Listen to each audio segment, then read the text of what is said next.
Welcome back to Proxy, everybody, and today we're going to be doing an overview of my second Escalation League game versus the Imperial Guard. So my friend brought an interesting list, a list that basically had a lot of vehicles. It was kind of a mechanized list. He wanted to do something more fun, quote unquote. So what he did was he ended up bringing a lot of vehicles and mechanized infantry. And going into this game, I did feel like I was going to have trouble against his armor just because he had so many vehicles, so much high toughness in his list that, my Fire Dragon unit would not be able to deal with all of it. Unless, of course, he made a dire error, a big mistake, or my positioning was just really on point. Other than that, this is a player I've played quite a few times before, a couple dozen times probably over the course of the last 3 months. Possibly more.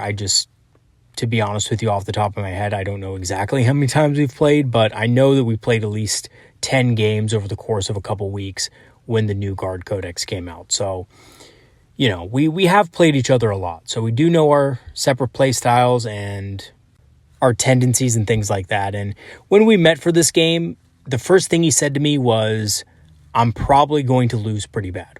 And that kind of struck me as weird because typically he doesn't have a hard time, at least pretending like he's going to win, So that struck me as odd, first of all. And he basically told me that he had no idea, what he was doing and how he won his first game, which, to be honest with you, he said the only reason I really won was because I was able to table my opponent and scoring objectives at that point was very easy, and he just didn't feel like he could do the same thing against me. But, we joked around a little bit before the game, had a couple laughs, and just said, we're just going to have fun with it, and who cares about the result? It's not a big deal. This is a casual thing anyway. It's not super competitive. Yes, there's a prize at the end of it, but both of us don't give a damn about the lion anyway, so we really just were there for fun. And there was a very casual air to the game, I have to admit. And this kind of caused both of us to do things that maybe we wouldn't have done normally. I know that, for example, some of his choices were rather questionable, and one or two of my choices was too. So, it's not a big deal. If you guys notice that in this battle report along the ways, you'll probably see that both of us make some mistakes with some of the stuff we're doing. And it's mostly because we're just kind of messing around a lot. I know that seems really weird. This is supposed to be a competitive escalation league or whatever, but, we're kind of just in the spirit of being casual and just having a fun time.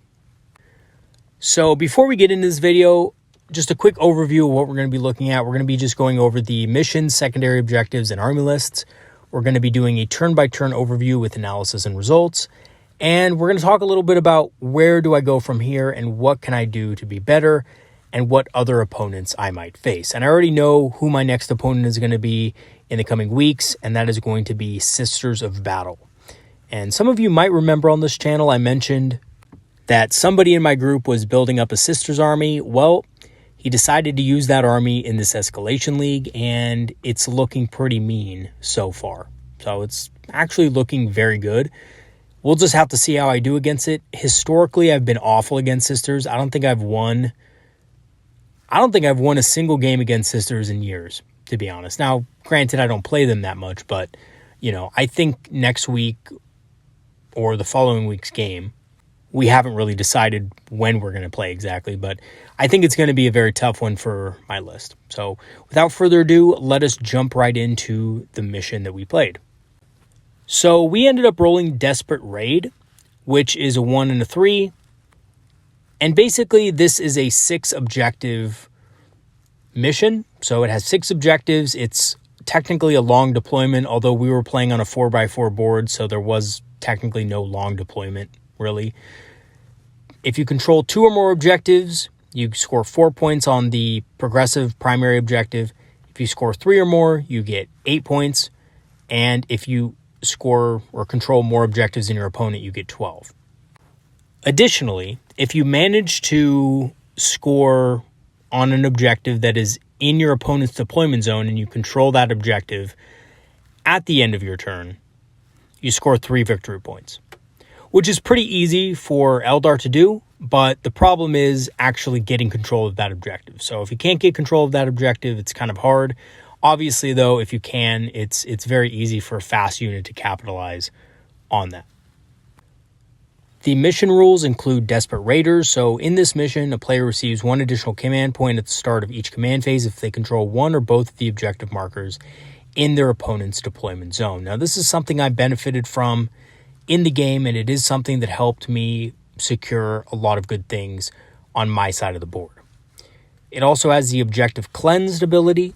In this mission, if a player controls an objective marker at the end of their command phase with an objective secured unit, you basically get that sticky objective ability where you could just move off the objective and you can still count as controlling it. Now, this didn't come up during this game because neither of us really have objective secured units. I certainly didn't have any objective secured, and he only had 1 unit that had it, so this really didn't come into play that much.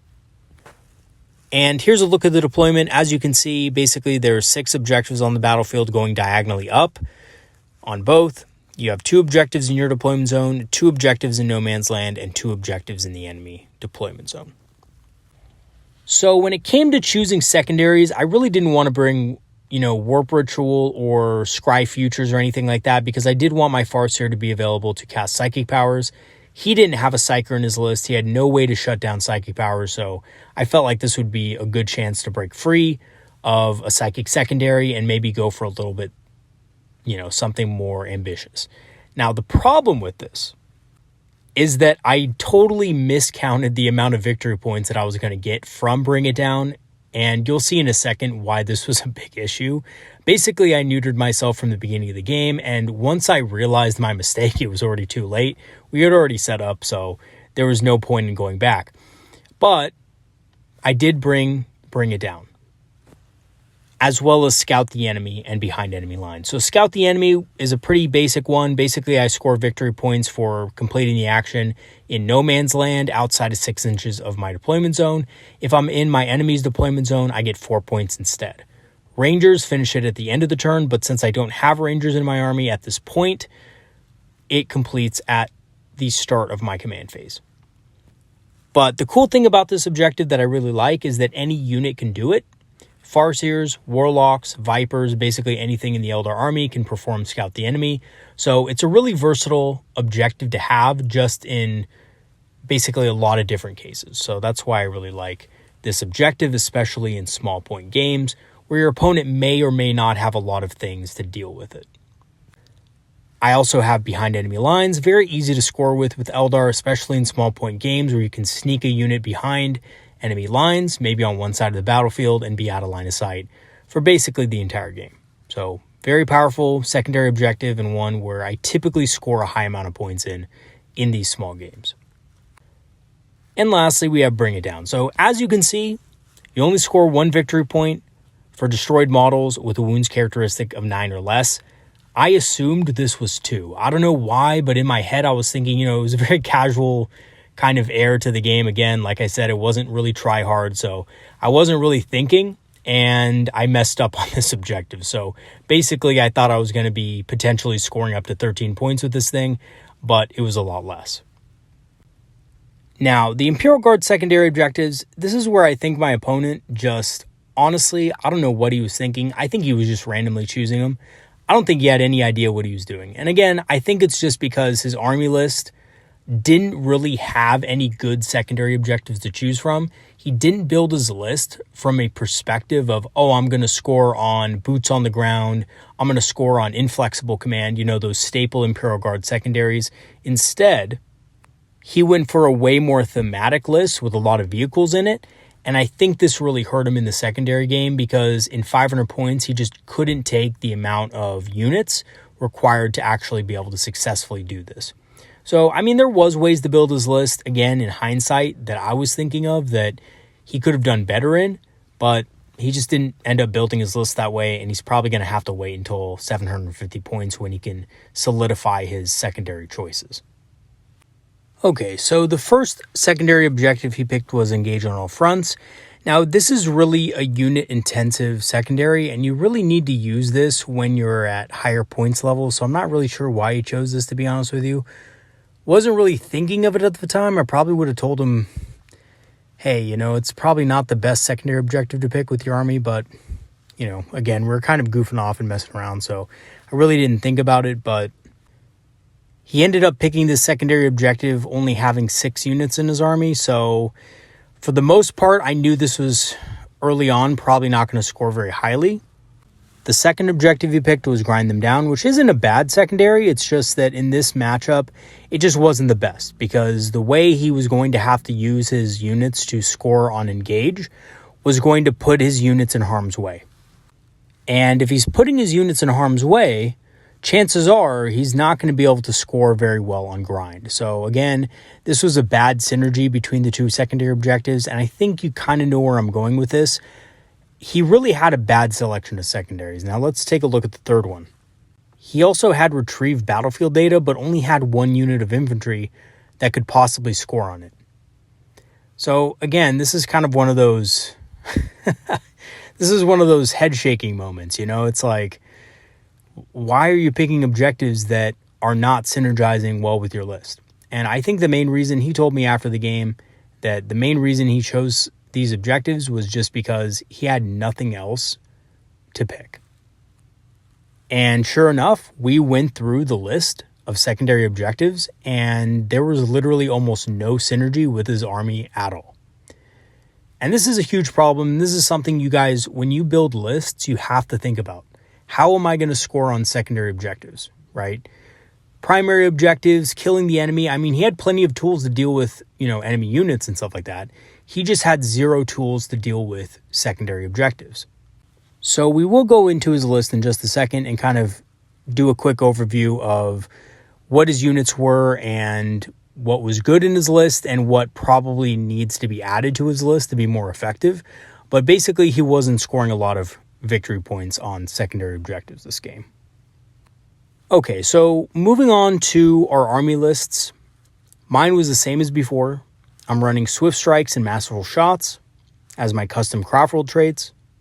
Swift Strikes allows me to advance and shoot, as well as battle focus in the same turn. It also allows me to fire heavy weapons on the move. And Masterful Shots allows me to ignore light cover. For my HQ, I have a Farseer Skyrunner with Guide and Doom. For elites, I have 5 Fire Dragons. The Exarch has a Fire Pike, which did come in handy this game. And I have 5 Dire Avengers. The Exarch has the dual Shuriken Catapults, coming in at 65 points. And for my fast attack, I have 3 Shroud Runners and 2 Vipers, both with scatter lasers. And as you can see, based on my list, I have a lot of tools that can score on behind enemy lines. I have a lot of tools that can sneak behind terrain in the enemy backfield or in the middle of the board and score on Scout the Enemy. And I have a lot of tools to deal with a lot of different types of units. So for my Imperial Guard opponent, he took Armored Superiority and Mechanized Infantry for his custom traits. Armored Superiority gives his Sentinels and vehicles and things like that more objective control, essentially. Sentinels count as 3 models each. So this was a little bit tricky. It meant that I couldn't steal objectives away from him with my Vipers. So that was a pretty good kind of thing to know before the game started. And all of his other vehicles counted as 5. So his Leman Russ and his Chimera counted as 5 models when on an objective. He also had the Mechanized Infantry Doctrine, which basically allows his transports to move and then disembark. So that new 10th edition rule that allows all transports to do it? Well, in this edition, you basically have to either pay command points via stratagems for it, or you have to have one of these traits. So his basically infantry squad can disembark after his Chimera moves 12 inches. Which is pretty powerful because he did say that he planned on adding more Chimeras with infantry squads inside as he moves up in the Escalation League. So for his HQ, he has a tank commander with a battle cannon, 2 heavy bolters, a las cannon, and the mechanical pack rat ability. I think it's a tank ace ability that basically gives him transhuman, which is really good. And he has the grand strategist warlord trait, which basically gives him a way to farm command points. So every time he spends a command point on something, he rolls a dice, and on a 5+, he gets it refunded. For his troops, he has 10 Cadian shock troops with plasma gun and melt-a-gun. For fast attack, he has 3 sentinels, 2 scout sentinels with heavy flamers, hunter-killer missiles, and chainsaws. And then he has an armored sentinel with a plasma cannon, hunter-killer missile, and chainsaw. So these guys were actually pretty good, and this is basically how he tabled his first opponent, because he went first, he advanced deployed with these things, with 2 scout sentinels. The armored sentinel was kind of lagging behind a little bit, but still had a plasma cannon and the hunter-killer missile, and he just went to town on his opponent. Basically, between the 3 sentinels, he was able to kill 2 full units. So he was able to kill a tank with the hunter-killer missiles with some decent rolling, and he was also able to charge into a Space Marine unit and just completely wipe them out with sentinels. So again, sentinels aren't known for being able to wipe out a lot of stuff, but with this build, they can really do quite a lot of damage. So he was actually able to get a really great early game advantage in that, and was basically able to table his opponent quickly afterward. So this was something I was looking out for in the beginning of the game, and I did have Phantasm ready if I needed it. As for his dedicated transport, he had a Chimera with 2 heavy bolters coming in at 85 points, and that was his list. Alright, so without further ado, let us go ahead and jump right into the game. This is essentially how the battlefield looked. The ruins are marked with Ruin, and the light cover is marked with LC, and the dense cover is marked with DC. Okay, so basically here's how deployment shook out. On my side of the battlefield, which is the left side, so my units are indeed in brown, I deployed 5 Dire Avengers and my Farseer Skyrunner on the top left-hand side of the battlefield, and on the bottom left-hand side, I deployed my 2 Vipers and 3 Shroud Runners. I actually didn't have to use my Phantasm this game because the first unit he decided to deploy was actually his Chimera. So I was able to kind of see that, his only infantry unit was in the Chimera, and I knew I needed my Vipers, and I knew I needed my Shroud Runners to be able to deal with that infantry unit so that he couldn't score on the retrieve battlefield data objective.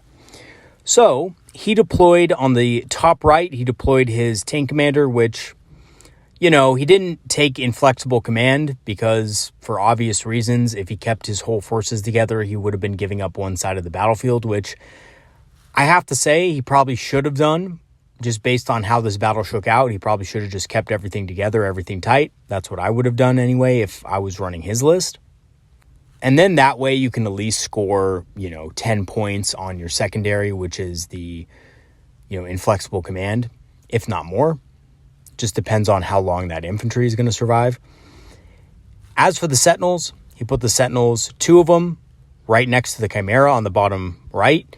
One of them on the objective was the armored version, which had the plasma cannon, and one of them was the scout version. So here's the thing about his Sentinels. He could have easily deployed them with a forward deploy move, but if he didn't get first turn, he was going to be pretty wrecked, right? He didn't take the redeployment Warlord trait, which, again, if I was an Imperial Guard player, I would always take that Warlord trait. I think it's fantastic, especially for Sentinels, to redeploy them if you don't get first turn. But he didn't take that, so he didn't want to risk just losing his Sentinels for nothing. I don't blame him. So he ended up not going in that direction and instead placed 1 Scout Sentinel to the left of the tank commander, basically just trying to screen his backfield from deep strikers. I did have a unit of Fire Dragons deep striking in, and he didn't want those to be anywhere near his backline. So he did move his Sentinel as such. And on the bottom right, he had another Scout Sentinel in front of the Armored Sentinel. So I went first, and it's a good thing he didn't forward deploy his Scout Sentinels because they probably would have died right off the bat. And I moved my 2 Vipers on the objective on the bottom left. And I basically kept everything else the same. I was really gamey with this. I didn't want to reveal anything early because I knew he would just jump out and basically hunter-killer missile me to death. And I didn't want that to happen. So I went ahead and moved the Vipers and just ended turn. So it was his first turn, and I could tell that he was really excited to go ahead and move forward everything and try to kill one of my Vipers. So basically, one of his Scout Sentinels moved forward onto the objective in the middle on the bottom and fired off its hunter-killer missile at one of my Vipers. Now, this has the potential to kill my Viper in 1 hit. However, most likely it actually won't because, it's hit on 4+. which isn't the best, and it's wounding on 3+. And I actually did pop lightning fast reflexes on it just because of the fact that, I didn't want it to die that easily, right, to a single hunter-killer missile. So I popped that. He missed his attack anyway. I think he rolled a 1 on it or something like that. And honestly, with my luck, I used to play Imperial Guard, and every time I would take a hunter-killer missile, it would roll a 1 to hit. I never hit with that thing. And honestly, they call it a missile launcher for a reason. So he also moved up his Chimera. He shot some heavy bolters into the Viper as well and took 2 wounds off of it just from sheer volume of fire. Also, the fact that the turret weapon gets +1 to hit didn't hurt things. So he managed to get 2 damage on my Viper, but honestly, it wasn't enough. My Viper was still alive, wasn't bracketed because Vipers can't be bracketed, and he was a little bit disappointed that he couldn't kill it, but understood also that because of lightning fast reflexes, he wasn't going to have the same punch as he would normally. He also moved his other Scout Sentinel into the ruins on the top right-hand side of the battlefield, and he did this because he realized that I might be able to get into the ruins with my Fire Dragons and shoot at his tank.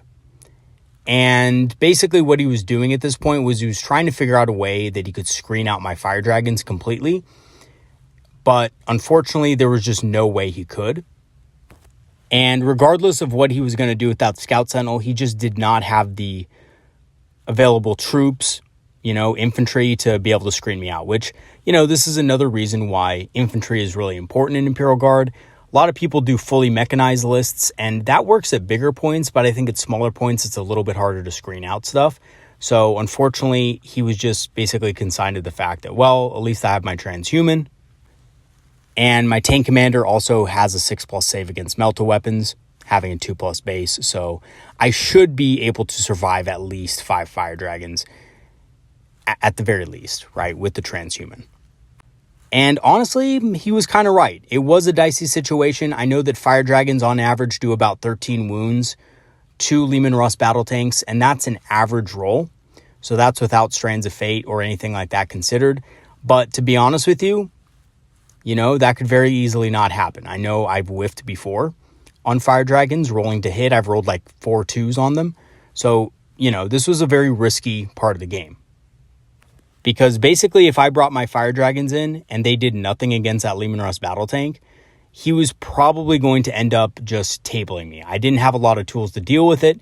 And if he was able to roll up on the on his right flank and just roll up behind my Dire Avengers, blow them up, and then use his Scout Sentinels to score a bunch of points on primary objectives while I was scoring nothing on primary objectives, he definitely would have won despite his bad secondary objective choices. This also would have given him the freedom to basically just use his unit of Imperial Guard infantry to score on objectives as well and not have to worry about much. So, yeah, basically, this was a turning point in the game, was my turn 2. I had to make sure that it counted. And this was one of those turns that honestly made the game. Now, it was very lucky. I did get lucky in a few cases. I have to admit, it wasn't just my skill as a gamer, it was just luck on this part. Now, here's the thing. So what I did in the movement phase was I did my basics. I moved my Shroud Runners up a little bit into the ruins so that they could target an enemy unit. I moved my Viper, one of them, onto the objective next to the Sentinel, which I knew I had to kill because those Sentinels counted as 3 models each. So I would not have been able to capture that objective from that Sentinel because of the armored superiority. And I used my other Viper to advance and move to block off the Chimera. So this is one of those tactics that I use all the time with Vipers. It's basically block enemy units from being able to get onto objectives in choke points like this. So he had a choke point basically on the bottom right-hand side of the board where he could not really fit his Chimera in there without, having to go through the ruins. And again, transversing through ruins as vehicles is very difficult. So he didn't quite have the movement to get on the objective at this point, and that would have frustrated him immensely. My Fire Dragons webwave striked in his backfield. The very back, there was a little corner where I was able to do it. That also happened to be within 9 inches, or well, just a little bit outside of 9 inches, of his tank commander. So I was able to do that. I deep striked my Fire Dragons in, and I shot at his tank. And the first thing that happened was I forgot a Strands dice to hit. I forgot to actually say it. And we were just having a good time, but I forgot it, and I was rolling my wounds already, so it was too late. And I was wounding the tank commander on 4s, and honestly, the first wound roll I got 2 1s. And his face lit up with joy, and then I told him, wait a second, they're fire dragons, they get to reroll 1s to wound against vehicles. And his face just turned like, oh, okay, well, roll him again. So I rolled him again, and I actually got both the wounds. So my Exarch wounded as a result, and another Fire Dragon wounded as a result of that reroll. So I'm actually really glad I got it, because I didn't want to risk my Farseer going out there, casting Doom, and then him being able to kill my Farseer with a Plasma Cannon or with that Scout Sentinel in the ruins. So my Fire Dragon's got 3 wounds against him. He rolled 3 saves, and what do you know? When it came to the Exarch's Fire Pike, he rolled a 6+. So I rolled my Fire Dragon's damage, and I only got like 10 wounds. So unfortunately, I wasn't able to kill the Leman Russ battle tank to begin with. Now, here's the other thing I didn't tell you guys, though. I figured that there might be a chance that my Fire Dragons would fail to kill the Leman Russ battle tank. I knew this, right? Because on average rolls, the Fire Dragons are kind of barely killing it. So what I did instead is when I rolled my 6 Strands dice, I picked up a charge roll as well as a hit roll. Because I figured, okay, well, the hit roll is going to help me, basically be able to kill the Leman Russ battle tank in the first place. Of course, I forgot, right? I forgot that Strands dice. My bad. But it's also going to allow me to charge in and possibly allow myself to use the Fusion Charges stratagem. Yes, guys, I'm busting out the Fusion Charges because they do 2d3 mortal wounds. So that means Transhuman has no effect against it. It's just straight mortal wounds. Invul saves, whatever, it's just going to basically do 2d6 mortal wounds. So or 2d3 mortal wounds. So that's going to be enough to kill that tank if I fail to do enough damage. But what it's also going to do is it's also going to allow me to engage his unit, his Leman Russ battle tank, and his other units are not going to be able to shoot in combat without having to spend command points, right? Imperial Guard do get an ability where they spend command points and they can shoot into combat, but it's a little harder to do, and you might actually hit your own guys. So again, this was one of those things where, hey, even if I fail to kill it, he might actually kill his own Leman Russ battle tank with something else. So I was going from this angle. But here's the thing. I did need a 3+ on the charge to make that 9-inch charge, even with the Strands dice. I didn't have Ghost Walk or anything like that, so I needed to make it. So I waited on that. I went around to the other side of the board, and my Shroud Runners and also my Vipers were able to shoot at the Scout Sentinel and actually kill it, which was a little bit of a surprise. But to be honest with you guys, it's very possible because Scout Sentinels don't really have a great armor save, and they don't get +1 to their save like armored do against damage 1 weapons. So I was able to kill it. I was able to sink, all my rifles, all my scatter lasers, my shuriken catapults, into it and basically just kill it through sheer weight of numbers. I also moved my Dire Avengers up so they could be in a position next turn to get on the objective in the center of the board.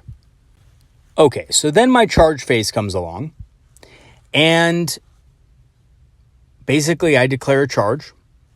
It's a 9-inch charge. I need to at least score a 3 on 1 dice. I use a Strands dice to make sure that charge happens. And I go ahead and declare my charge. And the first thing he does is he declares that he's going to do Overwatch. And I was like, okay, damn. I kind of forgot that tanks can Overwatch for a second. And a Leman Russ battle tank is not an easy prospect to be going up against with Overwatch. So couldn't really do much about it. Had to do it. So I said, okay, whatever, go ahead and Overwatch. He Overwatched, and he ended up killing 2 Fire Dragons with it. So that was a pretty decent Overwatch. He had 2 Heavy Bolters on there. He had a Last Cannon on there, and he had a Battle Cannon. And pretty much nothing else did anything except for the Battle Cannon, but that ended up killing 2 Fire Dragons. So I charge in anyway. It's not going to stop my fusion charges from going off. And I ended up rolling like a 6 on the charge, so it didn't even matter. I had like a 12-inch charge, so I just ended up charging in. And because I had a little bit more distance on my charge, I was able to get kind of like a little bit more behind the ruins. But I mean, again, it didn't end up mattering because of what happened, but moved a little bit over. And I used my fusion charges ability. I did the D3 mortal wounds, 2D3 mortal wounds, and I ended up killing it. And then he said he was going to use the stratagem, which allowed him to shoot his turret weapon after the tank had been destroyed. So I kind of was aware of this, but I didn't expect it to be able to actually target my fire dragons. And he was kind of insistent that he thought it did allow him to, target the fire dragons. But the thing is that the fire dragons were engaged with the tank. And that stratagem specifically says that you can fire your turret weapon out of combat, but the restriction is still there for blast weapons. So because the turret is a blast weapon, he could not target the fire dragons with it. Now, again, we kind of looked through the codex a little bit. We didn't find anything that went against this or that said, yes, you can fire blast weapons into combat when you're engaged. We didn't find anything that allowed the Luminous Battle Tank to do this. So basically, he couldn't fire at anything because he didn't have line of sight on much else. So basically, he just saved the command points and he took his Luminous Battle Tank off the table.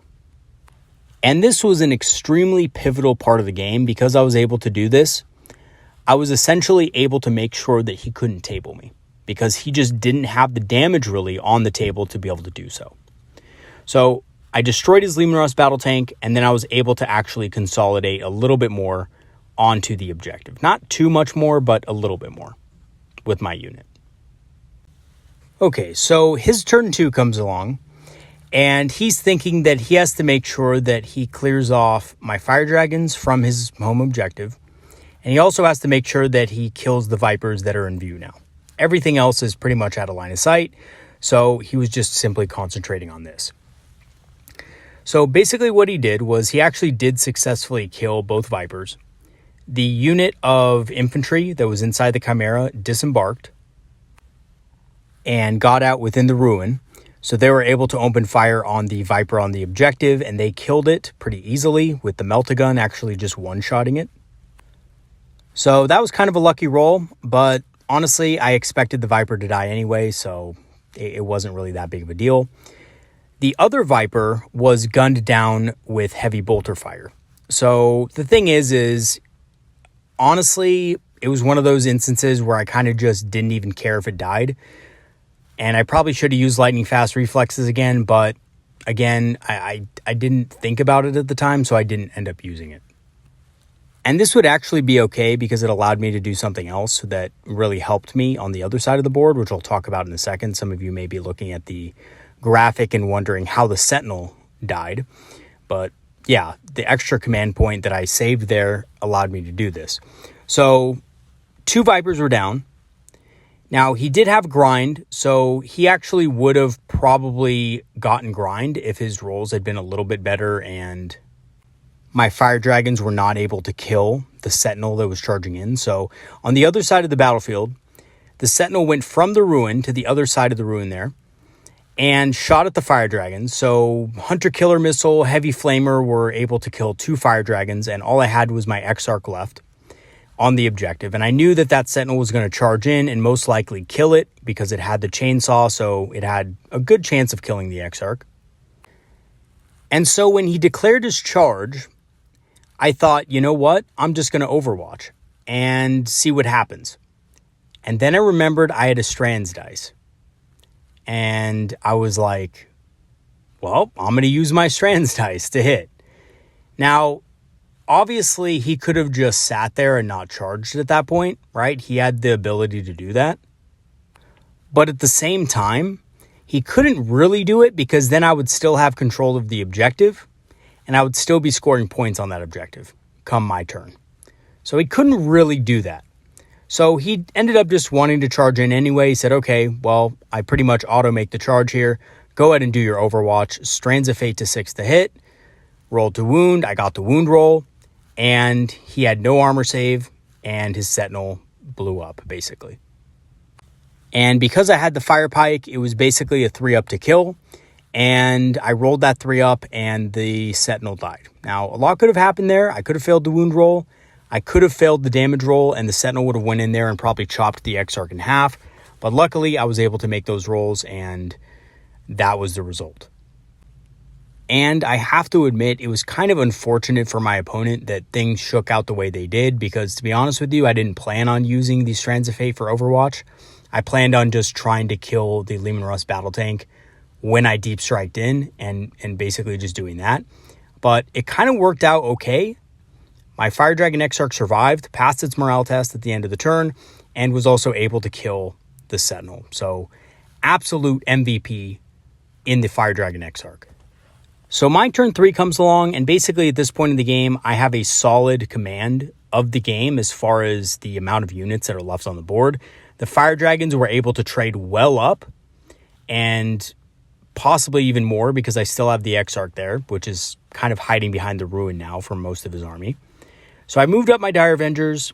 I moved forward my Farseer Skyrunner onto the center of the board in that cover with the Shroud Runners, and I basically just wanted to get close enough to be able to dump as much firepower into the infantry as I could. So the Shroud Runners opened fire, they shot everything at them. The Farseer opened fire, shot at them. I also had Guide up, as well as Doom. Doom, unfortunately, did not go off, and Guide did, which was kind of awkward, but it still was okay. I still managed to kill every single model in that unit. And my Fire Dragon Exarch just pretty much chilled on the objective back there in his deployment zone, score some victory points, and that's it. That was my turn 3.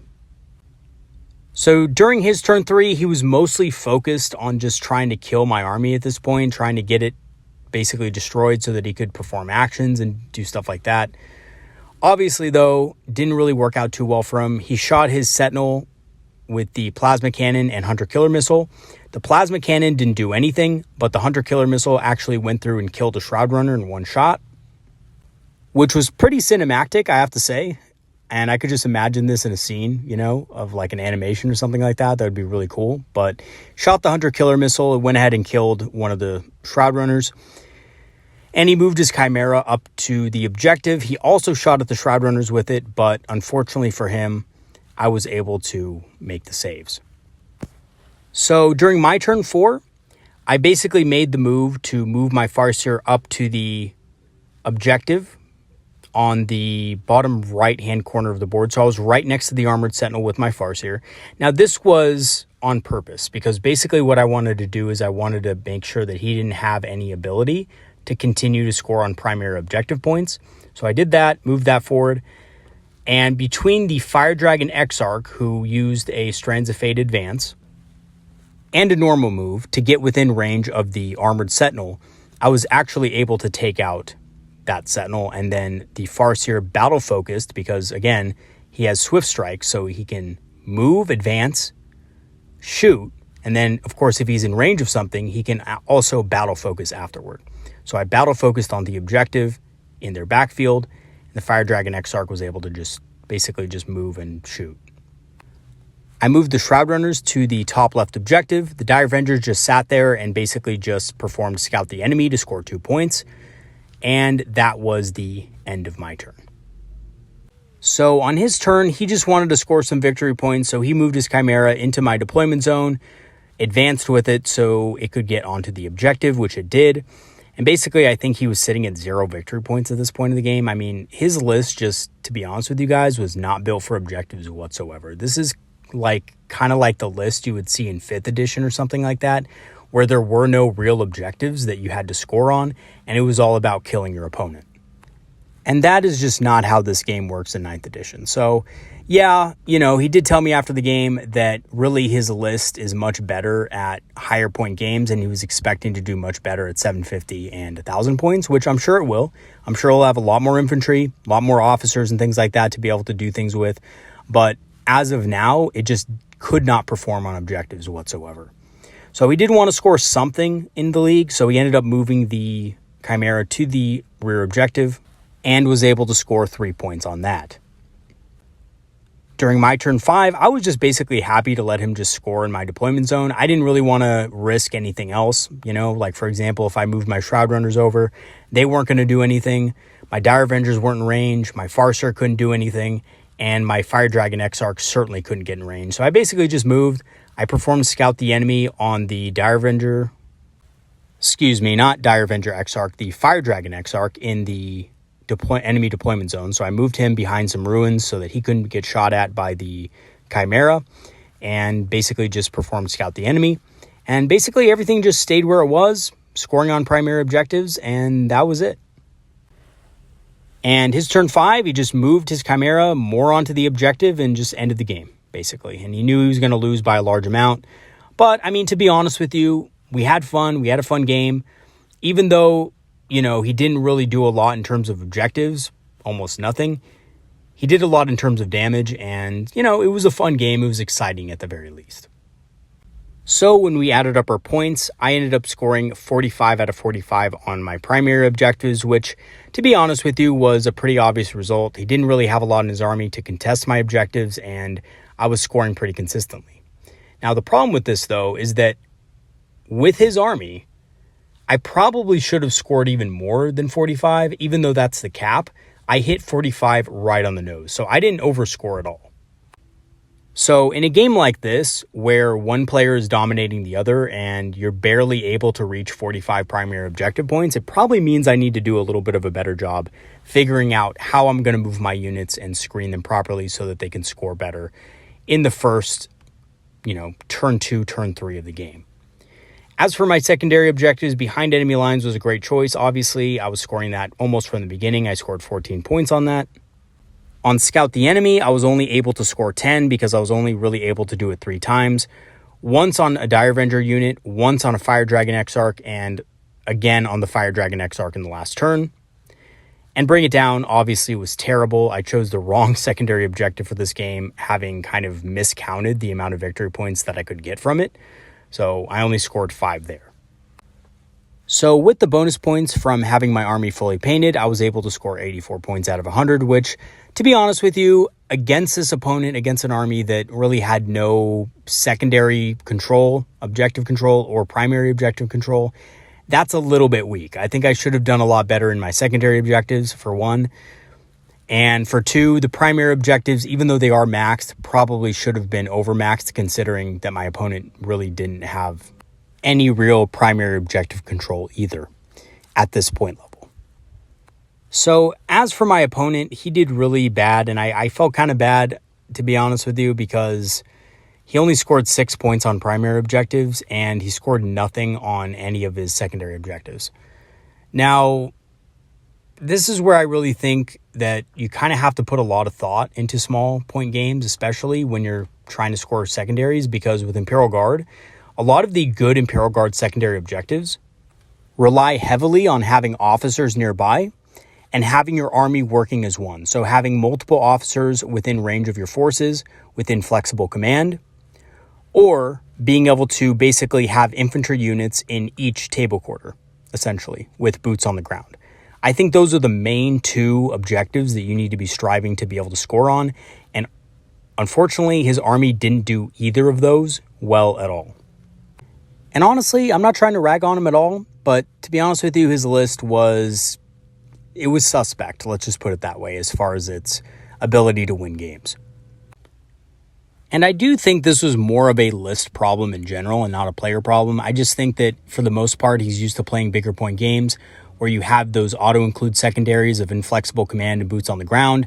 And when he was trying something new at a low points value, he just didn't really have much practice in terms of what secondaries to pick and things like that. So I think that was probably the biggest downfall with his game. So where do I go from here, and what can I do better, and what other opponents I might face? So I think my list performed okay, but again, my opponent's list didn't have a lot of good secondary objectives in the matchup. And honestly, it was just kind of a bad matchup as far as secondaries went. It had great killing power, great killing potential, but unfortunately it was too easily dismantled to be effective. My own secondary game also should have been better. Again, I'm struggling with that third secondary in 500-point games. I really need to nail that down for my last Escalation League game, which is going to be against Sisters of Battle. This is an army that has historically given me a lot of issues, so I think I'm in for a much harder battle this time around. The player himself is a much better player, much more competitive. His lists are typically pretty, they're pretty tight as far as his list construction. He doesn't have a lot of fat in his lists and often doesn't take a lot of fun units, quote unquote, that aren't really competitive. So should be a kind of a fun game and a good matchup. So we'll see. The game is going to be next week. So wish me luck. And if you have any advice, let me know. Because usually I'm not good against fighting sisters, historically. So in conclusion, although it was definitely harder in terms of being more killy than my last opponent, which was Dark Angels, it was still pretty one-sided from an objective standpoint, and I would even say even more so because his list just was not designed with objectives in mind. However, it was a fun game, we did have fun, and we had some epic moments. That Fire Dragon charge was awesome, and so was the Overwatch. Really cool moments in the game. And at the end of the day, we had a really fun match against each other, and that's kind of all that matters sometimes. All right, everybody, that's going to be it for today's video. Thank you for watching, and thank you to all my patrons and supporters who have supported the channel over the last months. I really appreciate it. I'm going to go ahead and leave my Patreon and PayPal links in the description for those of you who want to support the channel further. And I will definitely have more videos like this, basically outlining my battles in the Escalation League coming up within the next couple of months leading up to 10th edition. And I will also keep up my coverage of 10th edition news for you guys to give you my Craftworld Eldar take on things. All right, everybody, that's going to be it for today. Peace out. Have some great games this weekend, and I'll see you later. Have a good one, everybody.